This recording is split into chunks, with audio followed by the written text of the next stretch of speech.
Hello friends, welcome to my channel Learning Aptitude. In the previous lecture we have covered Elizabethan drama and Elizabethan dramatists, and in this video we are going to cover Elizabethan poetry and the best poets of Elizabethan era. Renaissance period की जो poetry थी उसने एक new trend ले लिया।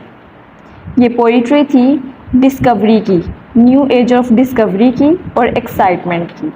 Elizabethan poetry start हुई एक volume की पब्लिकेशन से जो कि था टोटल्स मिसैलेनी, जो 1557 में पब्लिश हुआ। This book basically contains the verse of sir Thomas Wyatt and the earl of Surrey, जो कि फर्स्ट इन पोइट्री है रेनेसेंस पीरियड की। वॉयट एंड सरे ने नंबर ऑफ सॉन्ग्स लिखे, स्पेशली सोनेट्स लिखी जो कि पेट्रार्कन मॉडल पे हैं। पेट्रार्कन मॉडल बेसिकली ऑक्टेव्स है, मतलब कंसिस्ट होता है 8 लाइंस पे। इन्होंने ब्लैंक वर्सेस भी अटेम्प्ट की जो कि फर्दर इम्प्रूव की गई मार्लफ से, और फिर परफेक्ट इसको किया शेक्सपियर ने। इन्होंने वैरायटी ऑफ मीटर्स जो है वो भी एक्सपेरिमेंट किए अपनी राइटिंग्स में।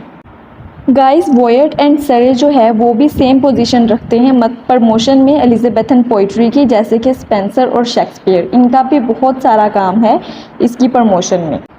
एक और फेमस राइटर जिनका ताल्लुक एलिज़ाबेथन ग्रुप ऑफ पोइट्स से है वो हैं थॉमस सैकविल, जिनका जिक्र ज़्यादा जगहों पे देखने का नहीं मिलता, लेकिन वो भी इस ग्रुप का एक हिस्सा हैं। गाइस, जहाँ तक पोइट्री की बात हो रही है तो अब सोनेट की भी बात कर ली जाए तो सोनेट बेसिकली 14 लाइंस पर मुश्तमिल होती है और ये किसी राइमिंग स्कीम को फॉलो कर रही होती है। अब इस सोनेट में हम देखेंगे पेट्रार्कन सोनेट को, शेक्सपियरियन सोनेट को और स्पेंसरियन सोनेट को।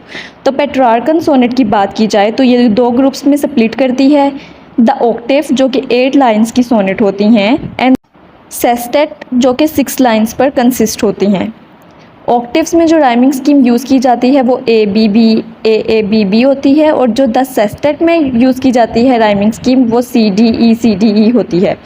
और अगर शेक्सपियरियन सोनेट की बात करें तो इसमें 14 आयम्बिक पेंटामीटर्स लाइन होती हैं जो कि डिवाइडेड होती हैं 3 क्वार्ट्रेंस और अ कपलेट में।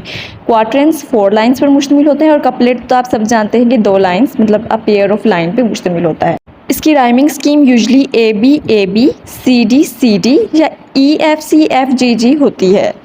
अगर हम स्पेंसरियन सोनेट की बात करें तो इसका स्ट्रक्चर भी शेक्सपियरियन सोनेट की तरह होता है, मतलब 3 क्वार्ट्रेंस एंड अ कपलेट, जिसकी राइमिंग स्कीम होती है ए बी सी और डी ई। अब हम बात करते हैं एलिज़ाबेथन पोइट्स की जो कि एलिज़ाबेथन पोइट्री को हाइट तक ले गए। इनमें 2 अहम नाम हैं, फिलिप सिडनी और एडमंड स्पेंसर। तो चलिए डिस्कस करते हैं इनके बारे में। सर फिलिप सिडनी 1554 में पैदा हुए और 1586 में उनकी डेथ हो गई। स्पेंसर को एलिज़ाबेथन पोइट्री का ग्रेटेस्ट पोइट माना जाता है। इन्हें आइडियल एलिज़ाबेथन रिप्रेजेंटेटिव कहा जा सकता है क्योंकि उस वक्त की एज की क्वालिटीज़ उनके अंदर पाई जाती थी। क्वीन एलिज़ाबेथ ने उनके बारे में कहा कि वो वन ऑफ द ज्यूल हैं उनके क्राउन का, और 23 की एज में उन्हें रिपेस्ट statesman of the age consider किया गया। Sir Philip Sidney was born to the parents of sir Henry Sidney and Mary Dudley. अब इनके कुछ इम्पोर्टेंट वर्क्स का भी हम आगे चल के जिक्र करते हैं, पहले इनके बारे में थोड़ा और डिस्कस कर लेते हैं। सर फिलिप सिडनी एक मैनी साइडेड पर्सन थे। वो एक कामयाब सोल्टियर भी थे, कोर्टियर भी थे और एक कामयाब पोइट भी थे, और उन्होंने जिस भी करैक्टर में रहे उन्होंने अपने आप को मनवाया। अगर उनकी प्रोज वर्क्स का बात किया जाए तो Arcadia, apiology for poetry, Astrophil and Stella इनके प्रोज वर्क्स हैं। द डिफेंस ऑफ पोइसी इनका बहुत अहम काम है जो कि बहुत जाना जाता है, और इसका दूसरा नाम है an apology for poetry. Sidney ने ये वर्क लिखा 1579 में और डाइड हो गए इसको पब्लिश करने से पहले। इसकी पब्लिकेशन जो हुई वो 1595 में हुई। सिडनी ने पब्लिश की डिफेंस ऑफ पोइजी स्टीफन गोसन की बुक के रिस्पॉन्स में, जो उन्होंने शॉर्ट बुक लिखी द स्कूल ऑफ एब्यूज़।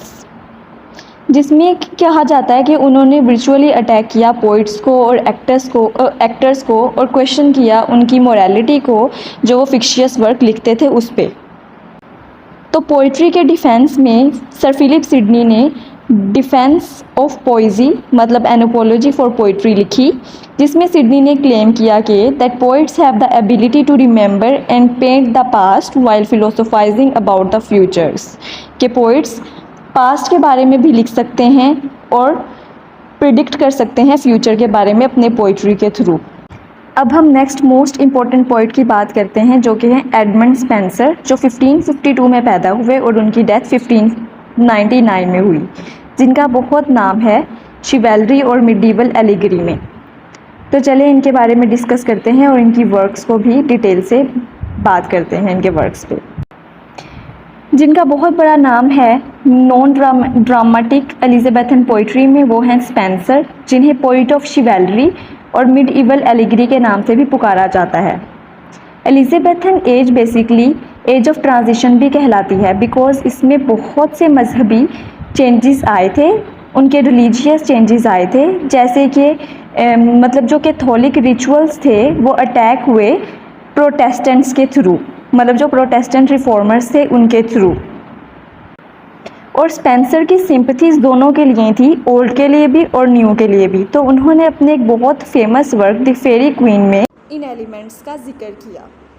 तो स्टूडेंट्स वैसे तो इनके बहुत सारे वर्क हैं, लेकिन जो मोस्ट फेमस वर्क है वो है उनका द फेरी क्वीन। तो चलिए फेरी क्वीन के बारे में बात करते हैं। स्टूडेंट्स जो फेरी क्वीन है वो लिखी गई एलिगरी की फॉर्म में। तो जो इसका सरफेस मीनिंग है वो तो अपीयर होता है जैसे कोई करप्ट डीलिंग्स के साथ, किसी क्लेवर मैनिपुलेशंस के साथ, पॉलिटिशियंस की मतलब गेम्स के साथ। इसमें बेसिकली जो क्वीन एलिजाबेथ है उसको डायरेक्ट एलिगरी जो शो की गई है वो क्वीन ग्लोरिना के तहत, जो कि वहाँ पर एक करैक्टर बनाया गया है उसके थ्रू जो है वो शो की गई है। एलिगरी बेसिकली यही होती है कि अंडरलाइन मीनिंग्स को रिप्रेजेंट करना, कि कुछ सरफेस मीनिंग और कुछ अंडरलाइन मीनिंग। तो इसमें लिटरल और अंडरलाइन मीनिंग जो हैं वो डिफरेंट है। अगर हम इसको हायर पॉइंट ऑफ व्यू से देखें तो ये हमारे सामने मिडीवल टाइम की ग्लोरी भी लेके आती है और इसमें हमें नाइट्स की शिवेलरिक डीड्स देखने को मिलेंगी जो कि उसने क्वीन ग्लोरिना के ऑनर में की। अगर हम इनके एक और इम्पोर्टेंट काम को डिस्कस करें तो वो है शेफर्ड्स कैलेंडर, जो कि 1579 में लिखी गई। ये बेसिकली एक पेस्टोरल पोइम है जो कि लिखी गई आर्टिफिशियल क्लासिकल स्टाइल में, जो कि बहुत पॉपुलर हो गई यूरोप में रिवाइवल ऑफ लर्निंग के वक़्त। ये कंसिस्ट करती है 12 पार्ट्स पे, जो कि डिवोट करता है हर मंथ को, मतलब 12 parts represent 12 months of the year. ये डील करता है वेरियस मॉरल क्वेश्चंस के साथ और रिलीजियस इश्यूज़ के साथ।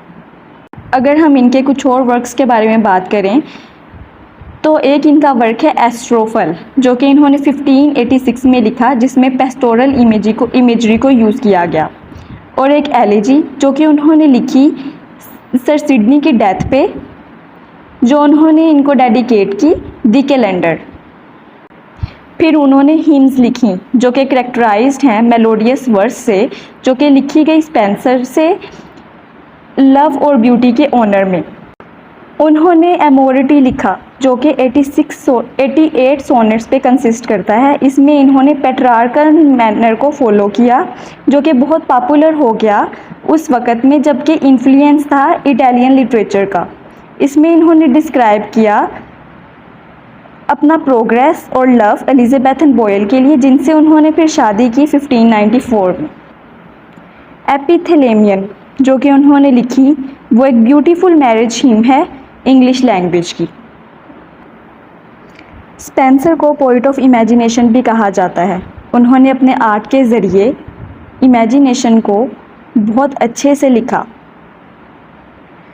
एज अ मेरिटिस्ट उनकी जो ग्रेटेस्ट कंट्रीब्यूशन है इंग्लिश पोइट्री में वो स्पेंसेरियन स्टैंजा है, जो कि उन्होंने बहुत अच्छे से डिस्क्राइब किया और लिखा और रिफ्लेक्ट किया अपनी पोइट्री के ज़रिए, जो कि फ़र्दर यूज़ किया गया बहुत से पोइट्स से, जैसे कि कीट्स, शैले और बायरन। मतलब ये वो पोइट्स थे जिन्होंने इस स्पेंसेरियन स्टैंजा को अपनी राइटिंग में यूज़ किया। According to Charles Lamb, Spenser is the poet of poets. That's all for today. Previous lecture में हमने एलिज़ाबेथन ड्रामा को पढ़ा था.